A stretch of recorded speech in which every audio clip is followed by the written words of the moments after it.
படம் ஆரம்பிக்கும் போது ஒரு புல் ரைடிங் கேமுக்கு நம்ம ஹீரோயின் சோஃபியா போறா. நம்ம ஹீரோவோட பேரு லூக். அவன் ஏற்கனவே பட்ட ஒரு காயத்தினால ஒரு வருஷமா இந்த ஸ்போர்ட்ஸ்ல கலந்துக்கல. வேர்ல்டு லெவல் 52வது ரேங்க்ல இருக்கான்றதெல்லாம் அனௌன்ஸ் பண்றாங்க. அந்த போட்டியில கலந்துகிட்ட ஹீரோ முன்னேறி 48வது இடத்தை பிடிக்கிறான். ஒரு சந்தர்ப்பத்துல நம்ம ஹீரோவும் ஹீரோயினும் மீட் பண்றாங்க. ஒருத்தருக்கு ஒருத்தர் இன்ட்ரோடியூஸ் பண்ணிக்கிறாங்க. ஒரு நாள் ஹீரோ அவளை ஒரு டின்னருக்கு இன்வைட் பண்றான். ரெண்டு பேரும் நேரம் போறதே தெரியாம இருட்டுற வரைக்கும் பேசிக்கிட்டே இருக்காங்க. அந்த டின்னருக்கு போயிட்டு திரும்பி வர வழியில ஒரு கார் ஆக்சிடென்ட் ஆகி கிடக்கிறத ஹீரோ பாக்குறான். ரெண்டு பேரும் அந்த காரை நோக்கி ஓடுறாங்க.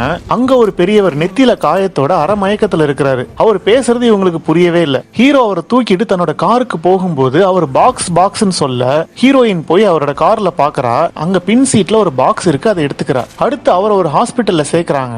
ஹீரோ சோஃபியா கிட்ட வா உன்னை வீட்டுல போய் டிராப் பண்றேன்னு சொல்ல அதுக்கு அவ இல்ல, அந்த பெரியவர் எமர்ஜென்சி ரூம்ல இருந்து வெளியில வர்ற வரைக்கும் நான் இங்கேயே இருக்கேன்னு சொல்றா. இப்ப ஹீரோயின் அந்த பாக்ஸ பாக்குறா. அதை ஓபன் பண்ணி பார்த்தா அது ஃபுல்லா லெட்டர்ஸா இருக்கு. அது எல்லாமே ரூத்ன்ற ஒரு பொண்ணுக்கு எழுதப்பட்ட கடிதங்கள். அதுல இருக்கிற ஒரு லெட்டர் எடுத்து ஹீரோயின் படிக்கிறா.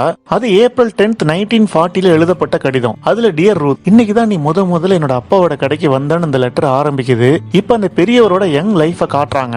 அந்த கேரக்டர் பேர் ஐரா. அவனுக்கு அந்த ரூத்தை பார்த்தோன்னு பிடிச்சிருச்சு. ஒரு நாள் அவகிட்ட ஒரு ரோஸை கொடுக்கறதுக்காக போக அவ இன்னொருத்தன் கூட இருக்கிறத பார்த்துட்டு ரொம்ப சோகமா அந்த ரோஸை ஒரு குப்பை தொட்டில போட்டுட்டு வந்துடுறான். அதோட அந்த லெட்டர் முடியுது. அதுக்குள்ள அந்த பெரியவர் முழிச்சுக்க அவரை பார்க்க போறா. அவர் நீ யாருன்னு நம்ம ஹீரோயினை பார்த்து கேட்க சோஃபியா அந்த பாக்ஸ் அவர்கிட்ட காட்டி நடந்ததெல்லாம் சொல்றா. ஒரு கட்டத்துல அந்த பாக்ஸ்ல இருந்து ஒரு லெட்டர் எடுத்து அவரு நம்ம ஹீரோயின் கிட்ட என்னால ரொம்ப வருஷமா இதை படிக்கவே முடியலன்னு சோகமா சொல்ல நான் வேணும்னா அதை படிச்சு காட்டுட்டுமான்னு சோஃபியா கேட்கிறா. அவர் ஓகேன்னு சொல்ல சோஃபியா அந்த லெட்டரை படிக்க ஆரம்பிக்கிறா. இப்ப மே 25th 1940 அந்த லெட்டர் ஆரம்பிக்க அங்க நடந்ததெல்லாம் நமக்கு காட்டுறாங்க. அந்த ரூத் போற இடத்துக்குலாம் நம்ம ஐரா போய் நிக்கிறான். அதை அவ கவனிக்கிறா. உடனே அவ ஐரா கிட்ட வந்து நான் போற இடத்துக்குலாம் நீ வர்ற, ஆனா என் கூட பேசுறதே இல்லைன்னு சொல்லிட்டு அவ அவங்கிட்ட நீ அன்னைக்கு அந்த ரோஸ குப்பை தொட்டில போட்டதை என்னால மன்னிக்கவே முடியாதுன்னு சொல்லி ஐராவை ஒரு பார்வை பார்க்க நம்ம ஆளுக்கு தலகாலாம் புரியல. சரி என் கூட வீடு வரைக்கும் நடந்து வான்னு அவ சொல்றா. இப்ப ரெண்டு பேரும் பேசிக்கிட்டே நடந்து போறாங்க.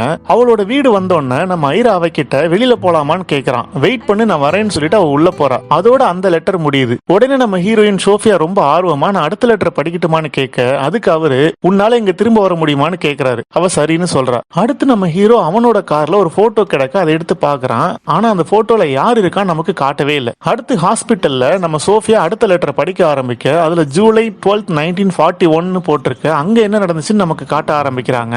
இப்ப ரூத் நம்ம ஐராவோ ஒரு பார்ட்டி ஹாலுக்குள்ள கூட்டிட்டு போறா. அங்க ஒரு பெயிண்டிங்க பார்த்து இது சூப்பரான பெயிண்டிங், பிளாக் மவுண்டைன்ற ஒரு ஆர்ட்ஸ் காலேஜ்ல இருக்கிற ஆர்டிஸ்ட் வரைஞ்சதுன்னு சொல்றா. அதுக்கப்புறம் ரெண்டு பேரும் அடிக்கடி மீட் பண்ணி பேசி பழக ஆரம்பிக்கிறாங்க. ஒரு நாள் ரூத் ஐரா கிட்ட என் வாழ்நாள்ல நான் ஆசைப்படுறதெல்லாம் எனக்கு ஒரு பெரிய ஃபேமிலி வேணுங்கிறது தான் சொல்றா. ஆனா நம்மால் அவகிட்ட